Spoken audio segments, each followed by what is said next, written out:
Bienvenue sur Stratpol. Nous sommes le mardi 25 juin 2024. Je suis à Moscou et j'ai l'honneur de recevoir sur notre chaîne François Asselineau, donc qui lui est à Paris. C'est ça, Monsieur Asselineau?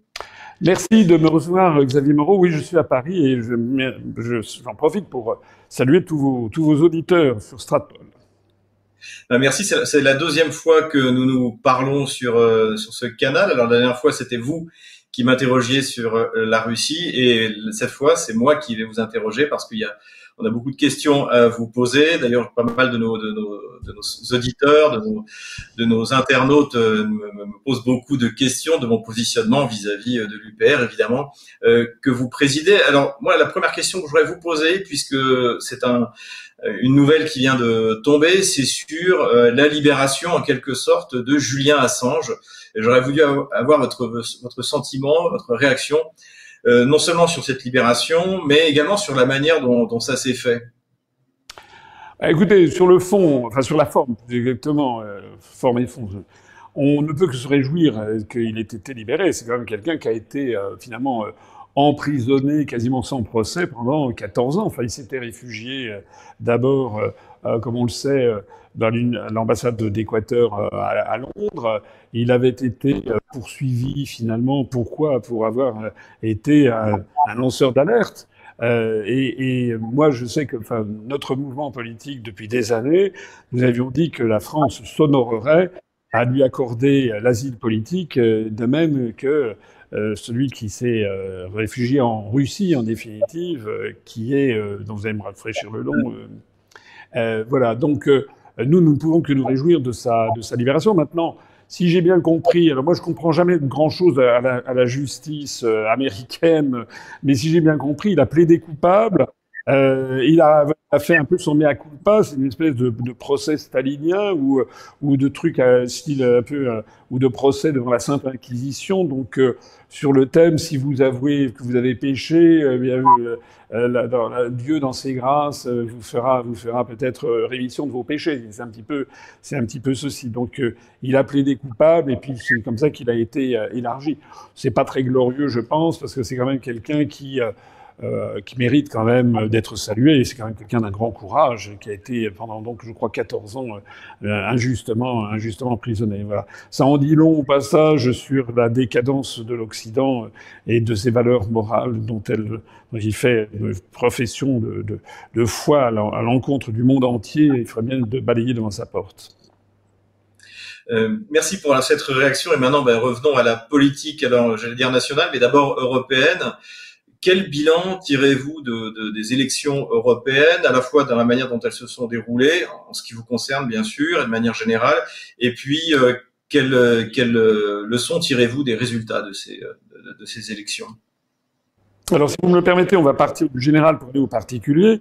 Le général, c'est qu'au niveau européen, ça n'est pas suffisamment souligné, je trouve, dans les médias, c'est que le Parti populaire européen, en fait, a augmenté le nombre de ses députés. C'est-à-dire que c'était déjà le parti qui était majoritaire, celui dont le Spitzenkandidat, normalement, doit être retenu pour être à la tête de la Commission européenne. Eh bien, le PPE a augmenté le nombre de ses députés parce que, donc, les évolutions sont différentes selon les États. Ce qui signifie au passage que Madame von der Leyen, dont on pensait qu'elle allait être dégagée par l'oligarchie qui avait pensé la remplacer par Mario Draghi, elle a repris, si j'ose dire, du poil de la bête immonde, et donc elle est de nouveau sur les rangs, quoique ça n'a pas l'air d'être si clair que ça. Il semblerait, donc vous suivez sans doute ça, c'est très important, parce que c'est quand même une personne clé, la présidence de la Commission européenne. C'est là qu'il y a des sommes absolument considérables qui sont en jeu. Et il semblerait que ça pourrait retomber dans son escarcelle à cette dame dont tout le monde sait non seulement qu'elle est assez sotte et qu'elle est extrêmement corrompue, mais que par ailleurs, elle est très proche des intérêts américains. Alors ça, c'est le premier point. Ça veut dire au passage que tout le narratif qu'on a eu en France, notamment venant du Rassemblement national ou venant de Reconquête, sur le thème « Votez pour nous, on va changer la majorité, on va pouvoir changer l'Europe », tout ça s'est effondré. Ça n'est pas vrai puisque le PPE augmente sa majorité. De toute façon, j'ai expliqué que ça n'était pas vrai de toute façon, puisque quand bien même il y aurait eu un changement de majorité, ça n'est pas dans le pouvoir des eurodéputés de changer les traités européens. Alors ça, c'est le général. Au particulier, je ne vous apprends pas que s'agissant de la France, il y a eu évidemment une très forte poussée de Bardella. En fait, la réalité, c'est que les Français, comme beaucoup de peuples d'ailleurs en Europe, se contrefichent des questions européennes. Voilà. En réalité, je parle de la grande masse de la population, il y a des gens qui s'y intéressent bien sûr, mais la grande masse des électeurs, ça s'est transformé en un référendum pour ou contre Macron. Et Macron avait donné le mode d'emploi, notamment lors de sa conférence de presse de février. Il avait expliqué que lui, son combat, le combat de sa vie quasiment, c'était de lutter contre le Rassemblement national. Donc, à partir du moment où il avait dit ça et que ça a été relayé partout par Gabriel Attal, le Premier ministre, par Madame Braun-Pivet, la présidente de l'Assemblée nationale, etc., ça a embrayé et les médias ont fait mousser cette idée que le pire opposant de Macron, c'était Gabriel Attal. J'étais à Bardella. On ne pouvait pas faire mieux pour promouvoir Bardella. Si on pouvait faire mieux, d'ailleurs, c'était de lui donner une couverture médiatique énorme. Et la couverture médiatique des médias permet de voir ce que souhaite l'oligarchie. On a vu qu'il y a des résultats qui ont été tirés sur des résultats qui ont été tirés, présentés d'études qui ont été faites à partir de l'utilisation des médias. Pendant la seule période de comment on appelle ça, la période dite d'équité, c'est-à-dire la période de la campagne électorale, il y a eu 8 candidats, 8 sur les 38 listes, il y a eu 8 listes qui ont eu 92% du temps de parole. 92% du temps de parole pour 8 listes alors qu'il y en avait 38. Et les 2 premières listes présentées... Attendez, excusez-moi, j'ai un problème avec mon téléphone. Là, je ne sais pas... Il faudra peut-être le couper. Mais qu'est-ce que c'est que ça? Excusez-moi. Hein. Je vous en prie. Pendant j'avais coupé le... Avec le mien, en fait. Voilà, excusez-moi. Oui, j'ai été un peu troublé. Oui, donc, le décompte qui a été fait par l'ARCOM des passages dans les médias a révélé que 8 listes avaient obtenu 92% du temps de parole. Sur 8 sur 38, c'est-à-dire que les 30 restantes se partageaient 8%. Et parmi les 8 listes obtenant 92% du temps de parole, les 2 premières, c'est-à-dire la liste Bardella et la liste de Madame Ayer, donc la liste de la prétendue majorité, ont obtenu 45% du temps de parole. Voilà. Donc la messe est dite, si l'on peut dire. C'est-à-dire que le système médiatique français, le système oligarchique français a décidé de promouvoir Bardella. On est dans une véritable commedia dell'arte. On a actuellement tout un discours qui consiste à faire revenir les castors, il faut faire barrage et c'est ça, mais tout ça est une vaste fumisterie puisque en réalité, je rappelle que au moment des élections législatives les dernières en 2022, au moment de l'élection des vice-présidents de l'Assemblée nationale, il y a eu 2 vice-présidents du RN, Sébastien Chenu et Hélène Porte, de l'Assemblée nationale. Deux députés RN ont été élus vice-présidents de l'Assemblée nationale auprès de Mme Braun-Pivet. Or, ils ont été élus avec les voix de Renaissance, les voix des macronistes. Donc si Macron avait décidé, le RN n'aurait jamais eu 2 vice-présidents de l'Assemblée nationale. Voilà. Donc en fait, tout ça est une gigantesque manipulation. La manipulation va d'ailleurs plus loin, puisqu'en plus, Macron, Attal, les médias n'ont cessé que de faire croire que, en fait, le Front National, enfin le Rassemblement National, voudrait une espèce de Frexit, voudrait sortir de l'UE sans le dire, etc. Ce qui était, là aussi, essayer de drainer au Rassemblement National des gens qui sont d'accord qui n'en peuvent plus de l'Union Européenne, en faisant croire ce qui n'avait pas lieu. Donc maintenant, les Français ont voté comme on leur a dit. Hein. Vous savez, c'est cette fameuse phrase d'Alexis de Tocqueville en 1830 et quelques, en 39 ou 1840, quand il revient de son voyage en Amérique, il écrit un livre, 1840, il y a bientôt 2 siècles, Alexis de Tocqueville revient des États-Unis, où il existe le suffrage universel. Enfin, universel, moins les femmes, moins les moins de 26 ans et moins les esclaves. Donc c'est un suffrage universel limité. Mais quand même, aux États-Unis à l'époque, tout le monde peut voter, y compris des manœuvres, des ouvriers agricoles, des paysans, des ouvriers tout simplement, etc. Alors qu'en France, à l'époque, on est sous Louis-Philippe, seuls les hommes peuvent voter, et encore, c'est un suffrage censitaire, donc il faut gagner beaucoup d'argent. Et donc, ça ne concerne que les aristocrates et les grands bourgeois. Et donc, les idées nouvelles venues des États-Unis arrivent en France, et il y a une grande inquiétude. Et Alexis de Tocqueville, qui lui-même est aristocrate, va là-bas, il revient, il a cette phrase formidable qui s'applique aujourd'hui merveilleusement. Il dit « Je ne crains pas le suffrage universel parce que les gens voteront comme on le leur dira ». Ben, c'est exactement ce qui s'est passé. Les Français ont voté comme on le leur a dit. Moi, j'ai été totalement, mais vraiment invisibilisé. Il faut bien comprendre ça, c'est-à-dire que je sais pas, un couple de retraités qui vit dans une petite ville moyenne de province, par exemple, qu'est-ce qu'il fait? Eh bien, le matin, il écoute à la radio, il écoute France Inter, le matin, ou le midi. Midi, il écoute peut-être RTL, je ne sais pas. Et puis le soir, il met TF1, le journal de 20 heures. Ben, je peux vous assurer que s'il fait ça, depuis 5 ans, il n'a jamais entendu parler de moi. Jamais. C'est-à-dire que sur toutes les chaînes de service public, France Inter, France Info, France Culture, je n'ai jamais été invité. Et il y a 5 ans, j'avais eu la matinale de France Inter que je n'ai pas eue cette fois-ci, alors que nos scores sur Internet ont explosé. Pareil sur France 2, sur France 2, je n'ai pas eu les 4 vérités du matin. Voilà. Monsieur Asselineau, permettez-moi de vous interrompre parce que même si vous n'êtes pas invité sur les grands médias, vous avez une présence sur Internet avec des scores que vous envierez la plupart des autres candidats, on va dire mainstream. C'est vrai, et c'est la source en fait de notre grande déception, parce que honnêtement, on était persuadés qu'on dépasserait 3%, c'est-à-dire d'avoir le seuil de remboursement, parce que ça nous a coûté quand même plus d'1 million d'euros. Et on n'a pas, il nous manque encore un petit peu d'argent, même si les Français ont répondu présent, on a eu beaucoup de cotisations, on a récupéré plus d'1,2 million parce qu'il faut payer les tracts, les affiches, il faut tout payer, et si vous faites moins de 3%, ben, vous n'êtes pas remboursé. Mais il nous manque encore un petit quelque chose. Donc on était convaincus de dépasser 3%, et même, je l'avais dit, ce n'était pas de la forfanterie, on pensait que l'on pourrait, en donnant un coup de collier, que l'on pourrait atteindre les 5%, donc finalement avoir ces députés.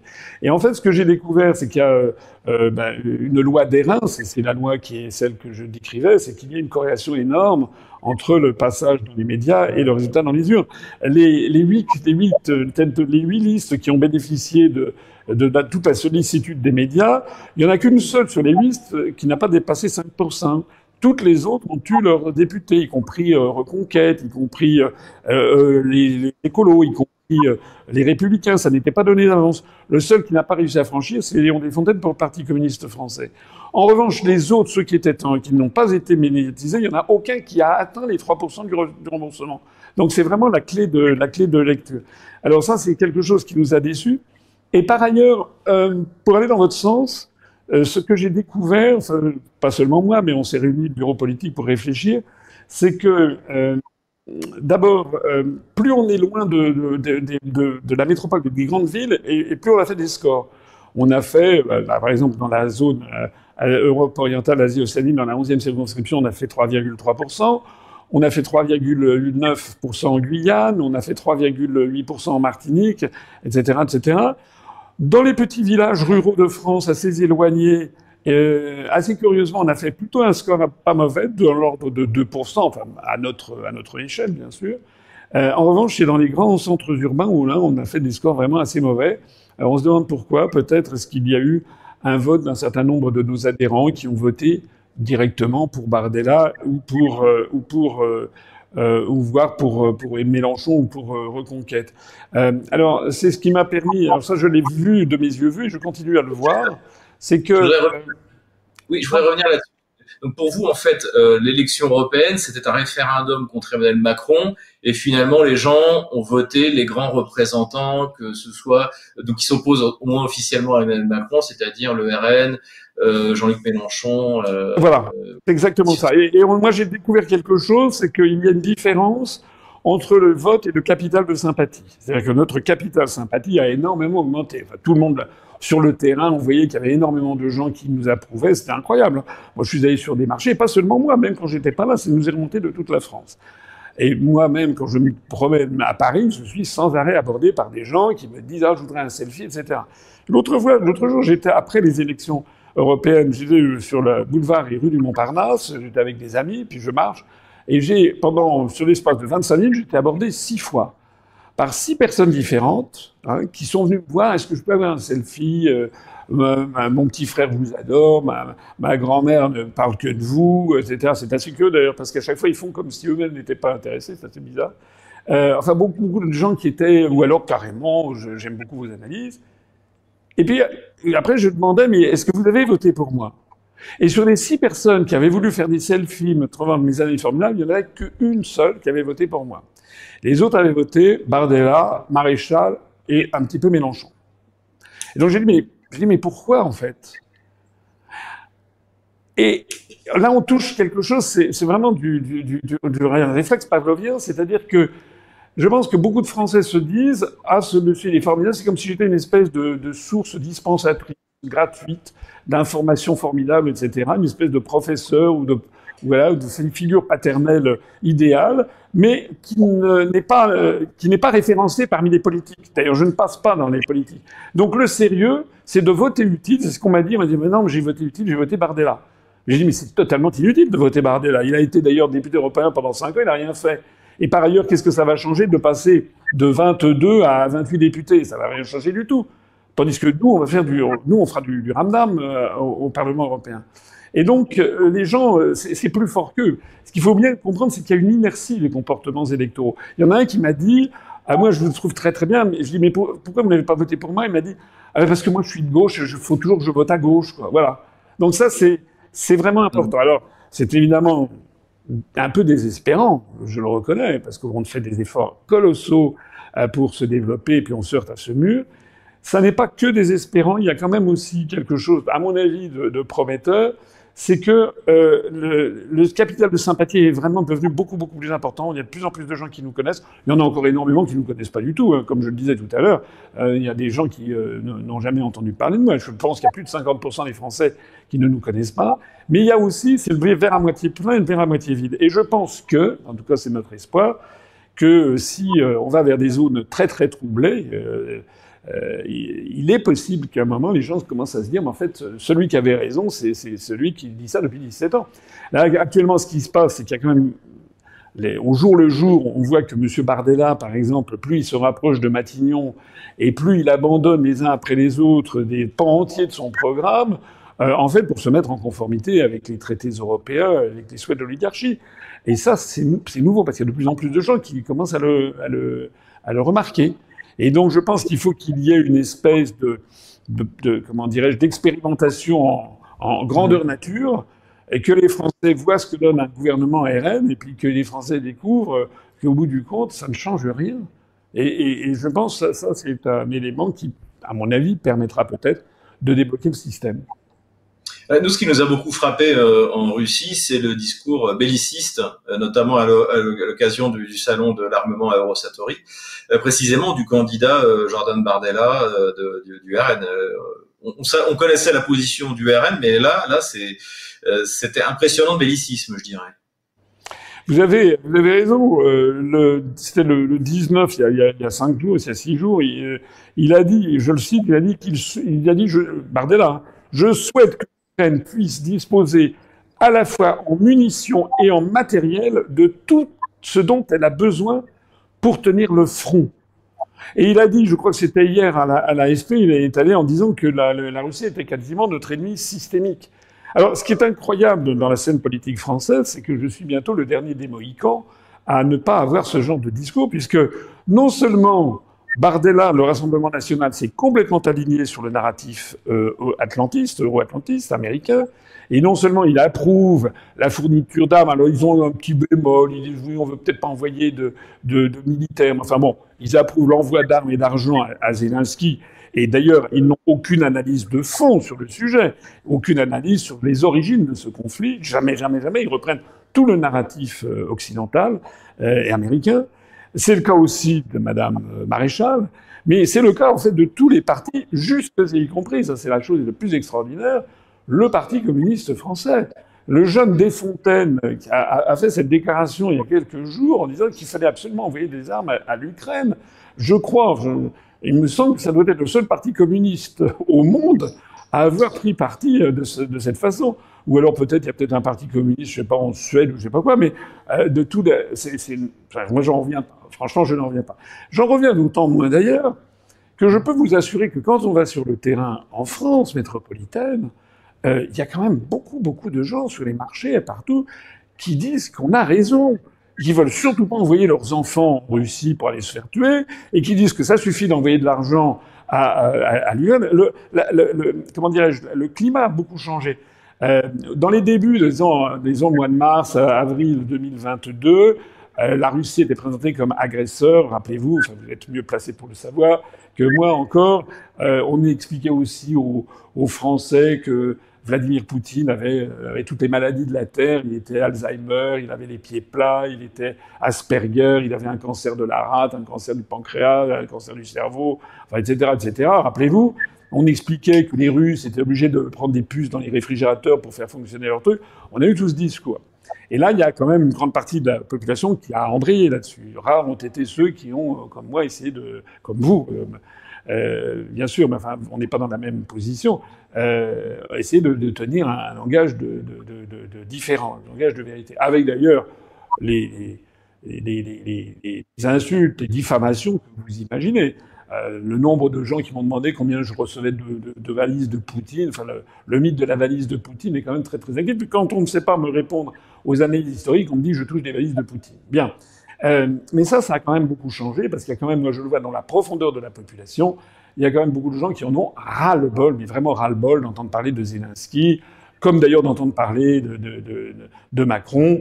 Les Français ne sont pas d'accord, je pense, dans la profondeur de la population, d'entrer en choc frontal contre la Russie. Et puis il y a en France quand même une partie non négligeable des Français, dont je suis, dont moi je me rappelle ce que me racontait mon grand-père quand j'étais petit, qui n'ont pas oublié que les Russes nous ont, à tous les moments, à plusieurs moments de notre histoire, nous ont été d'un secours immense. Moi, j'avais un grand-père qui m'expliquait que c'était les Russes qui avaient cassé Hitler, que c'était pas les Américains.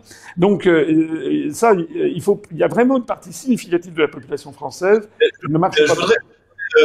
François Asselineau, si vous m'autorisez, il y a une question que je me pose. J'observe beaucoup la vie politique en Allemagne. En Allemagne, on va dire, il y a deux partis de la paix, celui à gauche de Sarah Wagenknecht et celui à droite de l'AfD. À eux deux, ils représentent 21%.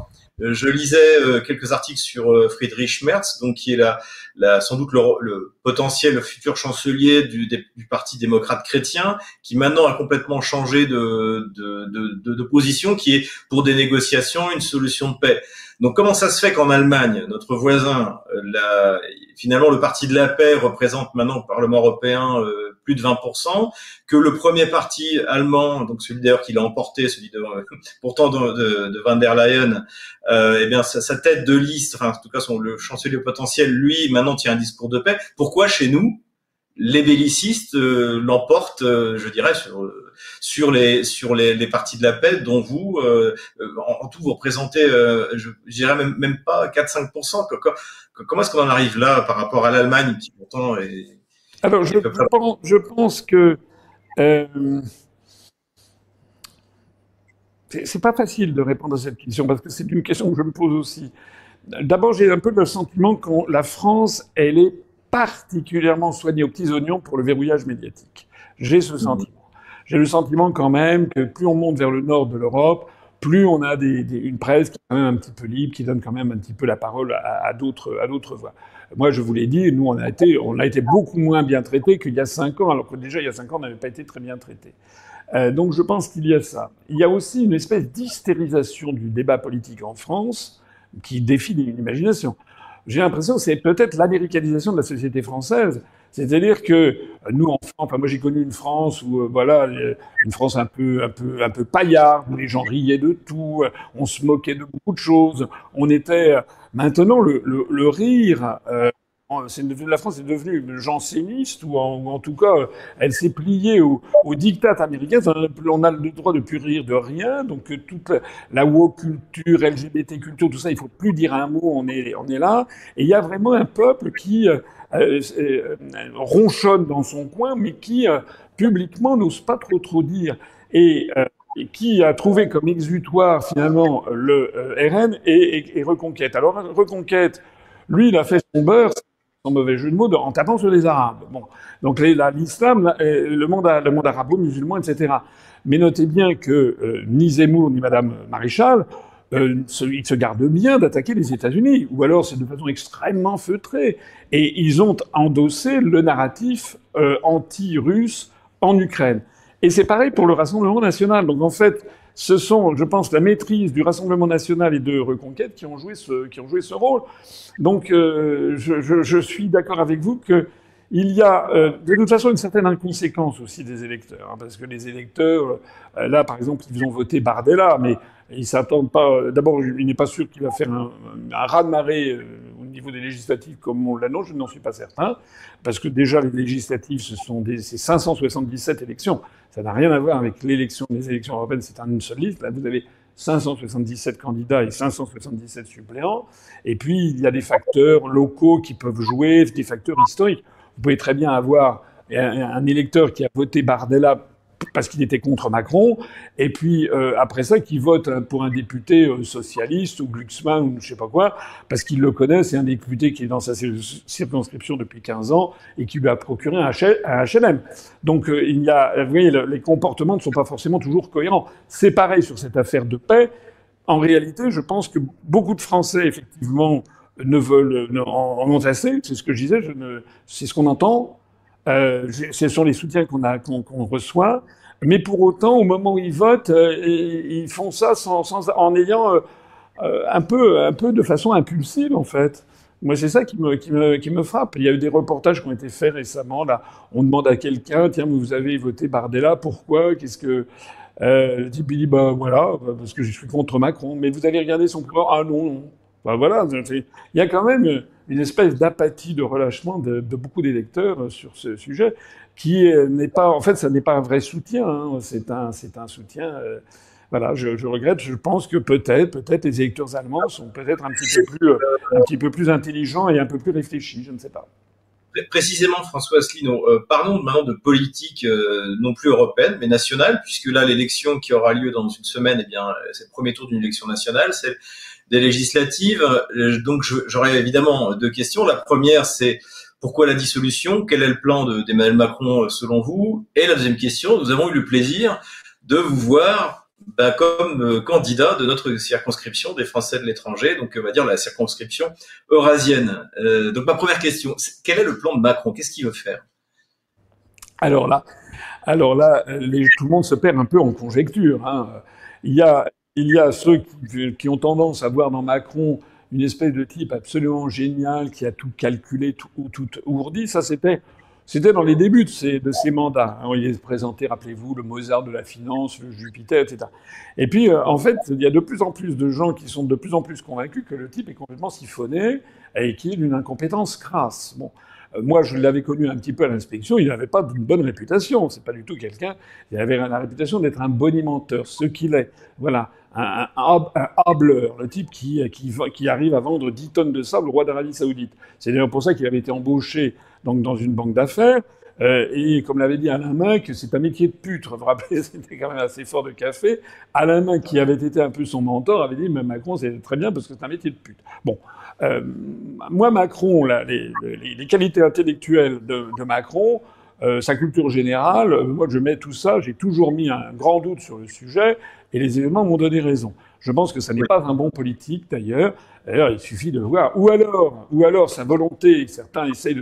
Il y a certains qui essaient de se dire, on n'a quand même pas pu mettre un âne batté à la tête de l'Élysée. Pourquoi pas? On peut faire élire n'importe qui avec les médias. Donc il y a des gens qui essaient de trouver un truc. En fait, son objectif, c'est de détruire le pays, de détruire la France. En tout cas, c'est ce à quoi il est en train d'arriver. Si on veut prendre le recul le fait de dissoudre l'Assemblée nationale, le fait d'avoir recours au peuple souverain pour trancher une question, certains ont dit que c'était gaullien, ils n'ont pas tort. Effectivement, ça fait partie d'abord des institutions, de la Constitution française, et ça fait partie de la geste gaulienne, comme on dit la geste médiévale, c'est-à-dire une espèce d'épopée gaulienne. Il avait dissous l'Assemblée nationale en 62 et en 68, De Gaulle. Mais lorsque De Gaulle avait dissous l'Assemblée nationale, il l'avait fait dans des conditions très particulières où il avait le sentiment qu'il y avait une situation de blocage qui venait d'un petit microcosme des partis politiques ou bien des syndicats, partis politiques en 62, les syndicats en 1968, et que la majorité silencieuse de la France le soutenait. C'est ce qui s'est passé en 68. La France était complètement bloquée en mai 68. Il dissout l'Assemblée nationale et il a d'un seul coup une marée de députés en sa faveur. Voilà, parce qu'il a donné la parole au peuple, parce qu'il savait que le peuple, en fait, n'était pas d'accord avec les meneurs de la sédition en cours. Mais là, on est dans un système tout à fait différent. Là, Macron s'est ramassé une véritable déculottée électorale, il faut quand même le reconnaître. Il a réussi avec non seulement son parti, mais avec le support de l'UDI, du MoDem, de M. Bayrou, d'Édouard Philippe et de Horizon, etc., sans compter l'IOT, sans compter tous ces petits mouvements qui sont de la majorité présidentielle, je dis majorité entre guillemets. Il a réussi, avec Madame Ayer, à faire 14,5% des suffrages, avec 50% d'abstention. C'est-à-dire que, si on regarde bien les choses froidement, il y a 92%, il y a plus de 92% des Français qui ont objectivement refusé d'aller mettre un bulletin dans l'urne en faveur de Macron lors de ce référendum. C'est-à-dire que son soutien devient une tête d'épingle. Dans ces conditions, dissoudre l'Assemblée nationale paraît dément, puisqu'il sait ce que pense l'opinion publique. Donc, en fait, il fait tout pour donner les clés à ses adversaires. Alors ça, c'est la première surprise. Alors maintenant, il peut avoir un calcul un peu plus... Ça va dépendre, on va savoir ce qui va se passer dans les urnes. Il peut y avoir plusieurs scénarios. Premier scénario, le Rassemblement national, avec les supplétifs des LR ciotistes, arrive à avoir la majorité absolue. Personnellement, je ne le pense pas, parce qu'il faudrait qu'ils aient 290 députés. Il faudrait qu'ils passent de 88 à 290. Ça me paraît bien audacieux de le penser. Dans cette hypothèse, Bardella va à Matignon, et là, on entre un peu dans le poteau noir, parce que il y a quelque chose qui est très inquiétant quand même en France, c'est la réaction d'un certain nombre de forces de gauche qui ont laissé entendre qu'ils n'accepteraient pas. Le syndicat de la magistrature a dit qu'il n'appliquerait pas les décisions, les syndicats de professeurs également. Enfin, là, ça pose quand même problème. Moi, je ne suis pas du tout favorable au Rassemblement national. Enfin, plus exactement, j'en souligne le caractère de faux opposants. Mais enfin, bon, on est enfin, refuser d'obéir à un gouvernement qui serait dirigé par le RN, ça serait en fait la porte ouverte à la guerre civile. Enfin, ça veut dire que c'est le lien même de la nation qui s'effondre. J'espère qu'il n'en sera pas là, mais c'est quand même inquiétant parce qu'il peut y avoir des troubles à l'ordre public. En plus de ça, à la pire période, puisqu'il fait chaud, il commence à faire très chaud en France. Hein, c'est comme il faisait très chaud en France en juin 1789. Et en plus de ça, on a les Jeux Olympiques avec des gens qui sont sur les nerfs, avec des forces de l'ordre qui vont être occupées justement sur les Jeux Olympiques qui arrivent. On ne sait pas très bien où on va, en fait. C'est un peu dément comme calendrier. Ça, c'est la première hypothèse. La deuxième hypothèse, le Rassemblement national n'a pas la majorité, ce que je pense. Ils ont 88 députés. Déjà, s'ils arrivaient à avoir 200 ou 220 députés, ça serait quand même énorme. C'est déjà une très grosse victoire. Mais ça n'est pas les 290 ou 289 nécessaires pour avoir la majorité au Parlement français, à l'Assemblée nationale. Alors là, il peut se passer quoi? Il peut se passer qu'il y ait en fait trois blocs. Un gros bloc du RN, un gros bloc du nouveau Front populaire, et puis un bloc central sur lequel, d'ailleurs, Édouard Philippe, mais aussi François Bayrou, etc., n'ont pas arrêté de gloser au cours des dernières semaines, et même des derniers jours, parce qu'en fait, c'est le calcul qui pourrait apparaître dans l'esprit de Macron et de ses conseillers, c'est d'avoir en fait une assemblée sans majorité, et où le bloc central se constituerait à partir des débris de Renaissance, enfin, ça a encore changé de nom. Au début, c'était En Marche, après, c'était Renaissance, maintenant, c'est Ensemble. Enfin bon. Donc, à chaque fois, ça change de nom. Cette instabilité, d'ailleurs, de la dénomination montre qu'il y a une instabilité complète sur la ligne à conduire, d'ailleurs. Mais il pourrait y avoir des supplétifs de LR maintenus, hein, de ceux qui, des LR style Xavier Bertrand-Wauquiez, puis Horizon. Et on va, à mon avis, il n'est pas du tout exclu. Je verrais assez bien que le soir du deuxième tour, ou dans les 48 heures après, le prétendu nouveau Front populaire se fracasse, puisque c'est le mariage de la carpe et du lapin. quand vous avez quand même quelqu'un comme Glucksmann, qui est un ultra-atlantiste, et qui soutient Israël absolument dans tous les domaines, et qui dénonce le Hamas comme antisémite, etc. Et dans la même coalition, vous avez le LFI avec Madame Rima Hassan qui traite l'État d'Israël de génocidaire. C'est quand même assez difficile que l'attelage puisse tenir encore longtemps sur ces questions. D'ailleurs, j'ai noté que Glucksmann est entré là-dedans. Moi, j'ai ma petite idée, c'est que vous avez vu que le nouveau Front populaire a mis en exergue le fait qu'il fallait absolument tout faire pour soutenir l'Ukraine. Hein. Oui, j'ai vu. Donc je pense que Glucksmann, enfin là c'est des hypothèses, je suis complotiste, mais je verrais assez bien que les commanditaires de Glucksmann, pour moi Glucksmann est un agent américain, je verrais assez bien que ces commanditaires lui disent bon ça tu t'en fous sur Israël, de toute façon ça ne compte pas, c'est traité ailleurs, c'est traité à un autre niveau que la France. En revanche, il est important que en France toutes les forces soient sur le narratif anti-russe. Mais tout ça, ça va tenir le temps d'une élection. Moi, je verrais assez bien donc le lendemain ou sur le lendemain du deuxième tour, le nouveau Front populaire se fracasse avec LFI d'une part et puis le NPA qui sont par avec eux, et puis le reste des gens comme François Hollande, comme Jean-Marc Ayrault, etc., qui se pincent le nez en se disant comment avons-nous pu faire une alliance avec LFI et qui d'un seul coup acceptent face à la menace du fascisme et des extrêmes, comme on dit, mais on essaie de faire un bloc central qui pourrait aller, à mon avis, de François Hollande jusqu'à Xavier Bertrand. On pourrait avoir une espèce comme ça, de vaste coalition. Voilà comme ça que je verrais les choses. Auquel cas, d'ailleurs, les Français se rendraient compte que ça n'a rien changé. Voilà. Et qu'on est toujours dans la même situation. À titre personnel, je préférerais, personnellement, que le Rassemblement national arrive au pouvoir et qu'il administre la preuve de ce qu'il sait faire et de ce que peut faire un parti de pseudo-opposition dans le cadre de l'Union européenne. Je disais tout à l'heure, Bardella, il a abandonné par pans entiers le programme. Je pense que les Français découvriraient que c'est pareil. Ça serait pas non plus inintéressant de voir arriver au pouvoir le nouveau Front populaire, soit dit en passant.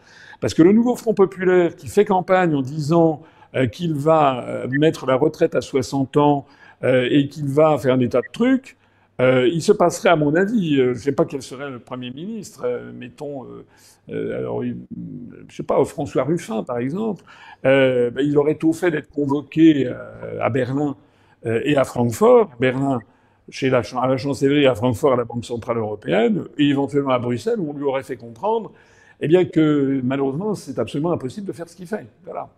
Et si le gouvernement français persévère, à ce moment-là, la menace, elle est très claire. Hein. La Banque centrale européenne ne rachète plus sur le marché secondaire des obligations assignables du Trésor. Alors vous savez que la France est dans une situation financière épouvantable, que notre endettement est désormais hors contrôle, et que la BCE détient, en utilisant la facilité Draghi, qui a été, qui viole la loi et l'esprit du traité de Maastricht. Vous savez que la Banque centrale européenne s'est octroyé le droit de racheter sur le marché secondaire les obligations des États pour couvrir leurs déficits. Si la BCE arrête de racheter des OAT françaises à 10 ans, dans la minute, enfin dans les 2 jours qui suivent, on a une explosion des taux d'intérêt sur la France, et la France, elle est quasiment en banqueroute. Ben, je peux vous dire que c'est ça. Bardella d'un côté et Ruffin de l'autre, ils auront tout fait d'abandonner leur programme. Hein. François, c'est ça aussi qui me frappe, c'est que pour moi, l'essentiel aujourd'hui, c'est la dette. Et en fait, personne n'en parle. Il y a que vous qui en parlez finalement. C'est jamais le sujet, alors qu'en fait, pour moi, c'est le sujet principal de cette élection. En fait, c'est comment allons-nous éviter le défaut. Et les mesures que j'imagine, elles ne peuvent passer que par la sortie de l'euro. Donc, écoutez, on est d'accord. J'y ajouterais quand même, il y a quand même aussi 2-3 autres sujets immenses. Il y a quand même la guerre avec la Russie. Il y a quand même un sujet qui surplombe le tout. Et puis, il y a aussi un autre sujet non moins immense, c'est la question des élargissements. Pendant les élections européennes, j'ai été le seul, je vous remercie de le signaler, à parler de la dette, à parler de la guerre. Ça, ils en ont un petit peu parlé, mais tout le monde dans le camp de la liberté, c'est-à-dire derrière Zelensky. Et j'ai été le seul à parler des élargissements. Parce que l'élargissement, c'est maintenant. Enfin, je veux dire, vous avez vu qu'il est question d'ouvrir les négociations. Je crois que c'est aujourd'hui même, d'ailleurs, je crois que ça doit passer au vote, juste avant que la Hongrie, d'ailleurs, ne prenne la présidence tournante de l'Union européenne, qui va commencer au 1er juin. au 1er juillet, peut-être, non, oui, c'est au 1er juillet, excusez-moi. Donc, en catastrophe, ils veulent ouvrir concrètement les chapitres de négociation avec l'Ukraine et avec je ne sais plus qui, dans la Moldavie ou je ne sais pas quoi, aujourd'hui.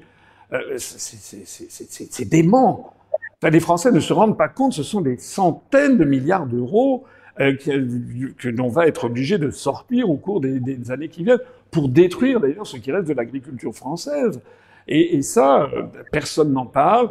Bardella, Madame Maréchal, personne n'en parle en fait. C'est des sujets, ça plus la dette qu'on ne sait pas gérer.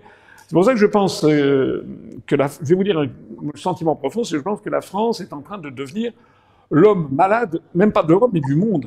Parce qu'on a quand même un pays qui est quand même la 5e puissance économique mondiale, ou 6e, peut-être 7e en étant en train de dégringoler, et qui est en train vraiment de partir dans le décor.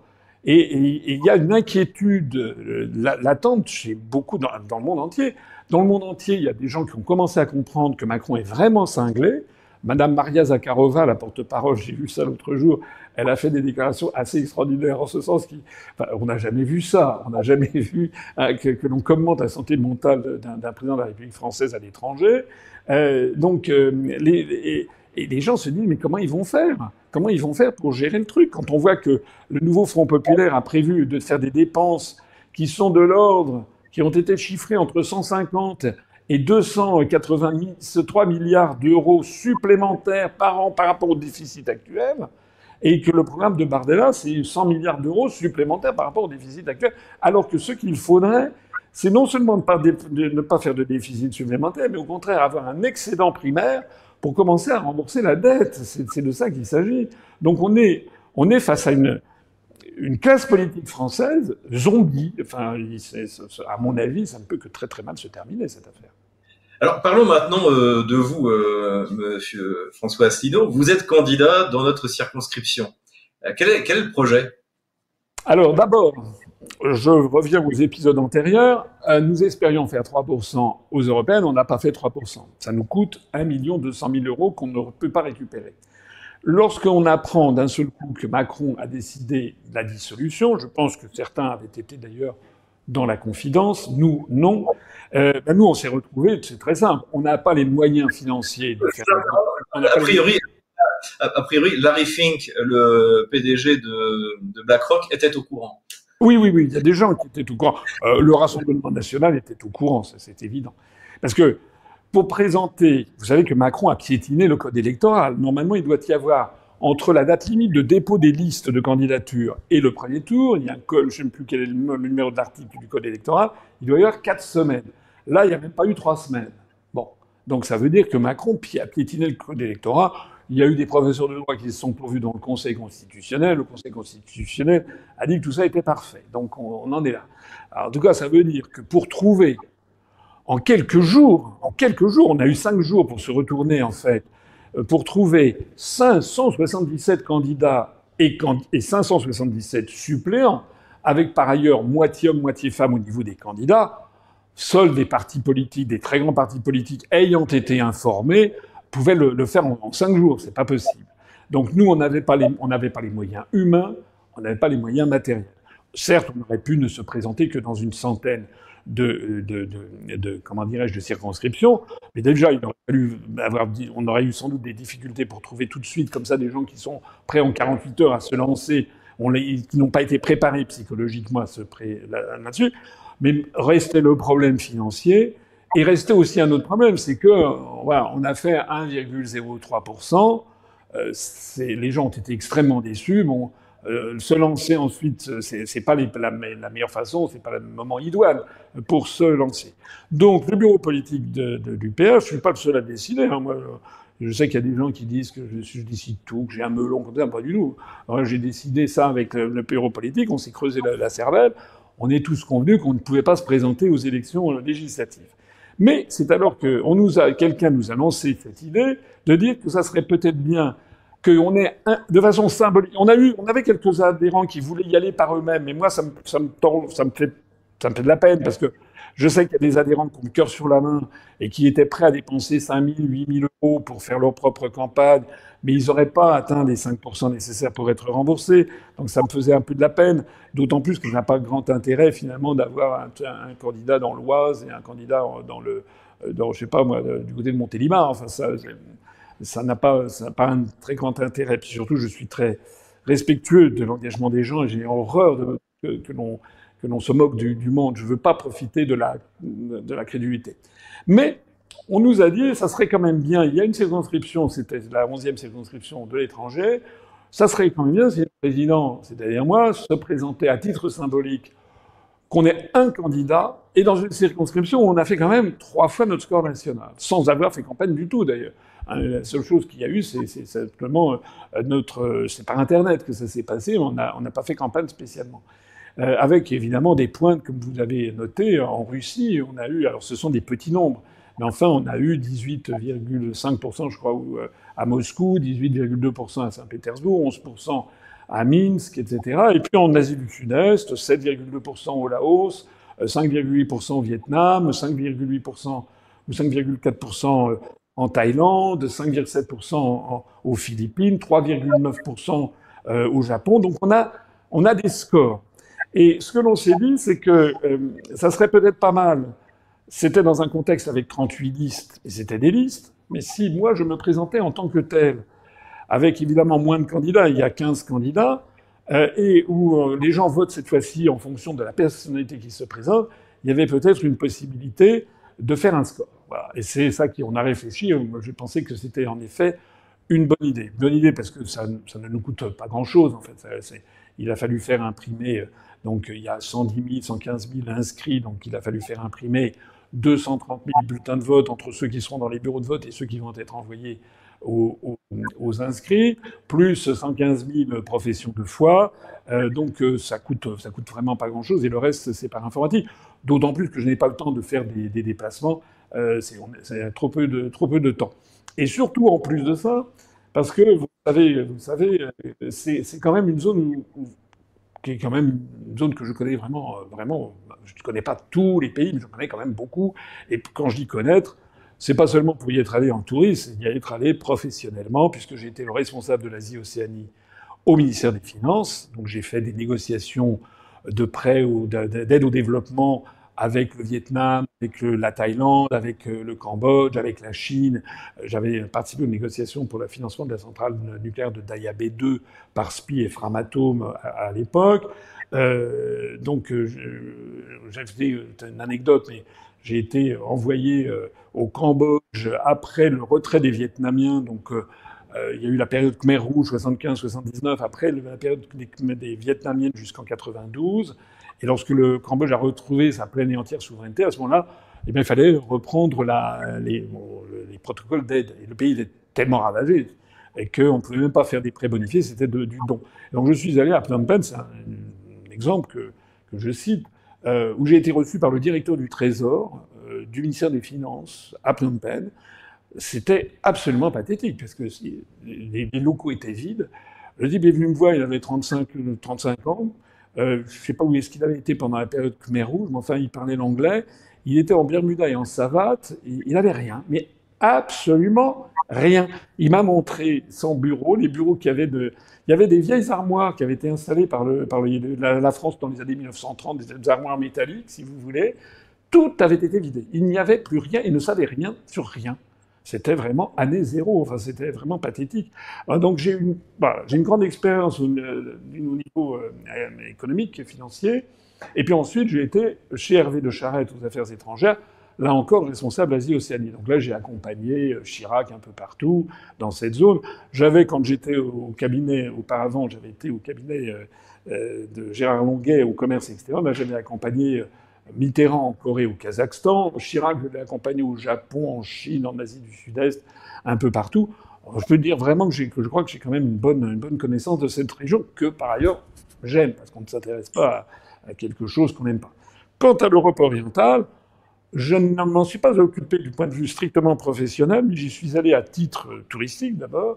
Et puis aussi, je rappelle qu'en 2015, il y a eu le 70e anniversaire de la victoire sur le nazisme. Et rappelez-vous que tous les partis politiques français avaient refusé de se rendre en Russie à cause de l'invasion de la Crimée qui datait de quelques mois auparavant, où voilà, la Russie était intervenue en Crimée dans les conditions que vous savez mieux que moi. Et nous, on nous avait proposé d'y aller. Moi, j'avais accepté. J'étais allé avec 2 collaborateurs. On était allé donc à Moscou et en Crimée. J'avais été invité par la Douma de Sébastopol. Et on a été en fait les seuls Français à aller célébrer, c'est quand même la grande victoire, la célébration de la grande guerre patriotique, comme disent les Russes, en Crimée. Et à cette occasion, ça m'a permis, moi je me rappelle quand j'étais allé en URSS, en sortant de l'ENA avec des amis en 85, Gorbatchev était arrivé au pouvoir le 11 mars, il avait lancé une grande politique anti-alcoolique. Et moi je me rappelle, quand on allait à l'époque en 85 en URSS, quand on revenait en France, on disait on est content d'être français, quoi. Parce qu'on le voyait, c'est un pays triste, un pays où il n'y avait pas d'avenir. On voyait que, sans parler évidemment des files d'attente devant tous les commerces, mais il y avait une espèce de chape de plomb, ça suait la tristesse et le fait d'un avenir terminé, en fait. C'était ça le truc. J'étais allé à l'époque à Leningrad, ça s'appelait, Moscou. J'étais allé aussi à Odessa et à Kiev. On était allé, on avait fait un voyage pendant 18 jours c'était chapeauté par l'organisme Sputnik.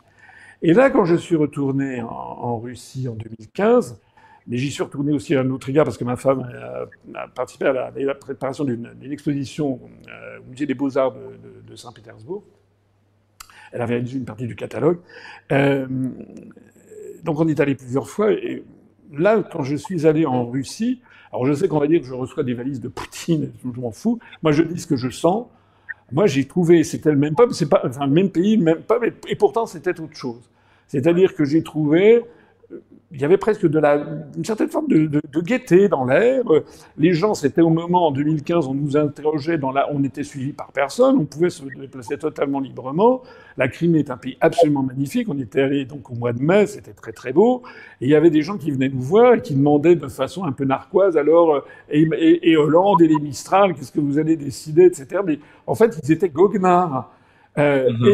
J'avais trouvé un pays qui m'avait donné, alors je ne veux pas en faire il y a sans doute des choses qui m'ont échappé, je ne dis pas que mais vraiment un pays où on avait le sentiment, j'ose presque le dire, d'une certaine forme de liberté de penser, etc. C'était, voilà. Alors je sais que si je dis ça, on va m'agonir d'insultes ici, mais en revanche, quand on rentre en France, c'est là qu'on a l'impression que maintenant on est du mauvais côté du rideau de fer. C'est-à-dire que là, il y a vraiment les gens sont tristes, les Parisiens, les Français c'est même pas qu'ils sont ronchons, c'est ils sont un peu désespérés en fait.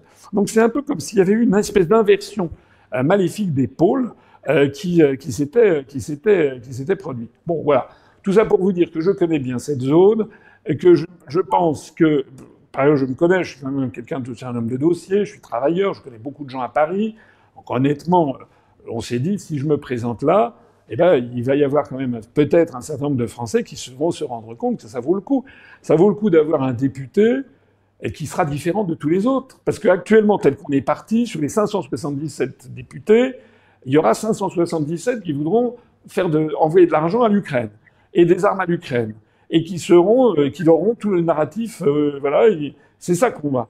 Donc moi je dis à toutes les personnes qui m'écoutent, c'est un moyen peut-être pour les Français sur ces 49 pays de se faire remarquer et d'envoyer un député qui justement, je voudrais être, si vous me le permettez, le nouveau Philippe Séguin, c'est quelqu'un qui utilise son poste de député national pour dire ce que tous les autres partis ne disent pas. Et par ailleurs, accessoirement, quand je vois que la députée sortante, je suis allé regarder ses scores sur les statistiques. Madame Genetet, elle a l'air tout à fait sympathique comme ça, mais je suis allé regarder ses scores à l'Assemblée nationale, et elle est nulle, enfin elle travaille pas du tout. Elle est dans les 525e sur 577 députés en matière de présence, ou en matière de dépôt de questions écrites, de questions orales. En fait, elle fait pas son boulot, quoi. Elle conçoit ça comme une sinécure. Donc là, d'ailleurs, j'ai observé qu'elle s'était présentée en 2017, en 2022, il y avait sa photo avec Macron, là c'est terminé dans sa profession de foi, elle a zappé Macron, puisqu'ils ont tous honte en fait de Macron, donc maintenant elle a mis Gabriel Attal. Donc moi je dis aux Français qui m'écoutent, c'est le moment de voter pour quelqu'un qui va honnêtement, je sais que c'est un peu de l'autopromotion, mais enfin, si je ne dis pas bien, du bien de moi, qui est-ce qui en dira, pas des médias en tout cas. Mais je me semble que je ferai ce poste avec vraiment dignité et puis beaucoup d'ardeur au travail. Et puis, puisque je m'adresse par votre intermédiaire à des Français qui vivent en Russie, mais mon Dieu, mon Dieu, mon Dieu, surtout ne votez pas pour le candidat de Bardella. J'ai vu que là, j'ai fait 18% et quelques à Moscou. Il y a, je crois que Bardella, enfin, la liste Bardella avait fait 24%. Mais surtout, grand Dieu, n'envoyez pas un député. Il s'appelle Monsieur Brochet. Je crois qu'il est plus ou moins en Thaïlande ou quelque chose comme ça. Mais dire, il soutiendra mordicus la politique de soutien à l'Ukraine. Donc franchement, il faudrait que les Français qui vivent en Russie, en Biélorussie, peut-être aussi au Kazakhstan ou dans les républiques d'Asie centrale, se mobilisent en se disant, parce que c'est ce qui est aussi une des raisons pour lesquelles on y va aussi, c'est que il y a 100 000 inscrits, 115 000 inscrits, mais il y a énormément d'abstention. C'est-à-dire qu'en fait, ce sont des petits nombres. Et donc, vous savez, si par exemple il y a, mettons, une centaine, 150 Français résidant en Russie en plus qui votent pour moi, je peux bondir de 18 à 35%. Et donc, finalement, ça n'est pas forcément aussi inaccessible que ça d'arriver au deuxième tour. Et au deuxième tour, je pense que je sois confronté à Madame Jeunetet, qui d'ailleurs est une atlantiste forcenée, hein, et qui a été aussi une ultra-covidiste forcenée en tant que médecin, etc. Elle a appelé aux injections, etc., sans aucune distance critique. Je pense que si j'étais confronté à cette dame qui a un peu fait son temps et qui ne fait plus rien à l'Assemblée nationale, ou si j'étais confronté aux représentants du nouveau Front populaire, je pense que je pourrais être élu. Donc c'est vraiment le moment, à mon avis, de se mobiliser. Et puis je pense que si vous voulez, Madame Jeunetet, personne ne la connaît à Paris. Rien, zéro. D'ailleurs, on entend parler en permanence d'un député des Français de l'étranger, c'est Meyer Habib. Alors lui, on en entend parler tous les jours. Il est le député des Français établis en Méditerranée orientale, en Grèce, etc., mais en Israël. Et donc il est surtout connu sur ses prises de position concernant Israël, mais on entend sans arrêt parler. Madame Jeunetet, qui représente quand même les Français installés dans 49 pays du monde, dont 3 des principaux BRICS, la Russie, la Chine et l'Inde, c'est quand même pas rien. Vous savez que nous, on veut, dans mon programme, je l'ai toujours dit, se rapprocher des BRICS. On veut aussi avoir un autre regard sur la Chine, sur la France devrait être une œuvre de paix en Asie orientale, notamment en mer de Chine. Nous, on est contre le fait d'aller titiller la Chine comme le font les Américains. Enfin, ils cherchent quoi? Ils cherchent une conflagration planétaire. Donc nous, on a vraiment un discours différent. Il me semble que les Français qui vivent dans cette région seraient fiers, en fait, de m'avoir comme député, parce que je veux vous assurer qu'on entendrait parler des Français vivant en Eurasie, comme vous l'avez dit très justement. Vraiment, on en entendrait vraiment parler. Merci François Asselineau. Merci de m'avoir invité, Xavier Moreau. Écoutez, ça fait 1 heure, on était parti pour 28 minutes, et bien tant pis. Finalement, ça fait 1 heure, et on n'a pas vu le temps passer. Je suis toujours un peu bavard. Voilà, on vous souhaite tout le succès possible pour ces prochaines élections, et puis on espère vous avoir de nouveau sur notre chaîne pour faire peut-être un point sur cette période post-élection ou post-crise économique, ou voilà. En tout cas, je sais que ce qui me paraît, merci de m'avoir invité. Je suis à tout moment, je suis d'accord pour vous parler. Vous savez que je vous apprécie beaucoup. Je pense qu'on va vraiment, vraiment, vraiment dans des zones de grande turbulence politique. Je ne sais pas ce qui va se passer, mais il y a vraiment, vraiment, dans tous les domaines, absolument tous les signaux sont au rouge. Les mois qui viennent, les 2 ans, 3 ans qui viennent vont être, à mon avis, l'occasion de troubles politiques énormes. Et c'est la raison pour laquelle les Français devraient vraiment porter attention à l'offre politique que je porte depuis 17 ans, qui est une œuvre fondamentalement pacifique, au-dessus d'ailleurs du clivage droite-gauche, comme devrait l'être toute personne qui souhaite être un homme d'État pour essayer d'empêcher que la France ne vire à la guerre civile, tout simplement. Il y a vraiment des inquiétudes à avoir. Tout à fait. Écoutez, nous partageons tout à fait cette vision malheureusement d'ailleurs, sur la situation dans notre pays. Merci encore une fois, François Asselineau. Merci.